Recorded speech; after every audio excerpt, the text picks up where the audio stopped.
Di ba naalala niyo yung mga Israelita? 400 years na naging alipin ng Egypt. Pero isang araw lang, lahat sila naging milyonaryo. Amen po ba? Bakit? Pinay off ng Lord. Yung 400 na pagtatrabaho nila bilang alipin po ng Egypt, binayaran. Di ba? Ano ang sabi po ang pero po ang nagsabi. Ang sabi ng pero, kunin nyo ang lahat ng gusto nyo. Kaya naman yung mga Hudyo, kinuha lahat. Di ba? Isang araw, binayaran sila ng Panginoon. Amen po ba? Palapan nga natin si Lord. Hallelujah. Mga kapatid, kaya yung mga nandito, nagtatrabaho ka, hindi ka nababayaran ng tama, nagsisikap ka, nagsasakripisyo ka, lahat yan, isang araw, ipe-pay off ng Panginoon yan. Hallelujah! Sige po, malakas na palakpak sa Diyos. Dahil ang Diyos hindi nakakalimot. Amen! Ang Diyos hindi kanya pwedeng kalimutan, hindi kanya pwedeng kaligtaan. Because our labor in the Lord will not be in vain. Amen po ba mga kapatid? Yung biglaan po, yan po ay supernatural acceleration. Amen po ba? Sa Amos chapter 9, verse 11 to 15. Basahin lang po natin. But also on that judgment day, I will restore David's house that has fallen to pieces. I'll repair the holes in the roof, replace the broken windows, fix it up like new. David's people will be strong again and seize what's left of enemy Edom, plus everyone else under my sovereign judgment. God's decree, He will do this. Yes, indeed, it won't be long now. God's decree. Things are going to happen so fast. Your head will swim, one thing pass on the heels of the other. You won't be able to keep up. Everything will be happening at once. And everywhere you look, blessings. Blessings like wine pouring off the mountains and hills. Sipin niyo yun. Yung temple, mga kapatid, yung house of David nawasak. Pero dahil sinasamahan sila ng Diyos, ang sabi po, aayusin ko ang bubungan ninyo, aayusin ko yung pader ninyo, aayusin ko yung bintana ninyo. Everything about the house of David, itatayo niya. Pero ang sabi po, it won't be long. Hindi ito magtatagal. Amen po ba mga kapatid? It will happen so fast. Di ba minsan ang tagal na? 10 years, 20 years kang hirap na hirap.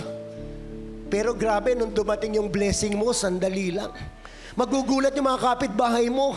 Anong ginagawa ni Kamare? Ay, nagpapatayo ng bahay. Di ba? Paano nangyari yun? Amen po ba mga kapatid? Ganon gumalaw ang Diyos. Amen po ba? Di ba magtataka ang mga tao sa paligid mo? Bakit? Kasi buhay ang Diyos na sinasamba mo. Amen! Sige po, palakpakan natin ang ating Panginoon. Hallelujah!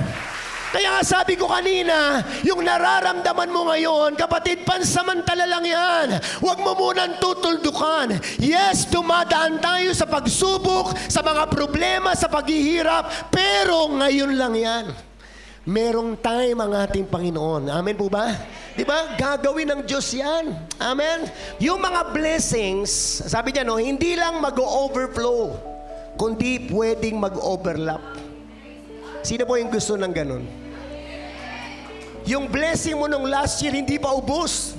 Tapos meron na namang blessing. Di ba? At the time of David, mga kapatid, no, nagtatanim sila and then they harvest so much. Okay? Now, pag-aralan po natin, ano bang ibig sabihin ng accelerate? Okay? Para makatuloy-tuloy tayo. Basahin natin to. Accelerate means to cause faster progress, development, advancement, or hastening. It means to change the velocity or rate of motion. It also means to reduce the time normally required for a certain activity. Iba talaga pagkasama mo ang Diyos. Si Nehemiah, pinatayo ang Wall of Jerusalem that is supposed to be 500 years nung ito'y tinayo. Pero nung nawasak ang wall of Jerusalem, pinatayo, mga kapatid, ni Nehemiah in just 52 days. Naintindihan niyo po ba yun, mga kapatid? Di ba yung time required, pag sinamahan ng Diyos, mga kapatid, umiigsi yun. Amen po ba? Di ba? Yung iipunin mo ng 10 taon, grabe, 1 buwan lang. Yung mga nawasak, nawala sa'yo, nasira, bumagal ka, kapag ka gumalaw ang Diyos, mga kapatid, pati lahat yun, isasama ng Panginoon, ibabalik ng Panginoon, bubuuin ng Panginoon. Amen po ba, mga kapatid? Di ba? Hindi ito gawa ng tao. Ito po ay gawa ng Diyos. Amen. Di ba? Kaya nga pag sinamahan ka ng Diyos, mga kapatid, beyond human effort po yan. Kasi lahat ng glory ibibigay kay Lord. Amen? Alam niyo ba, si David po ay naging hari ng Israel in just 3 days. 3 days. Nung pagkatapos na King Saul, si King Saul ay mapatay, mga kapatid, ano? Si David po ay itiniluklok na hari in just 3 days. Ganun po kabilis. From the shepherd field to the palace. Yes, he was anointed nung siya po ay 16 or 17 years old.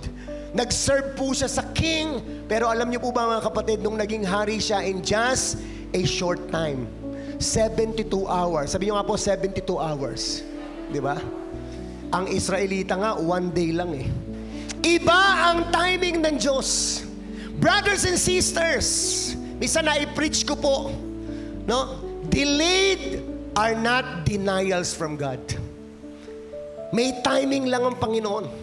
Kaya huwag ka magtatampo kay Lord. Kung hindi pa dumating, huwag kang magtampo. Kung hindi nangyari, okay lang. Kasi your trust is in God. Amen. Diba? God works beyond our circumstances.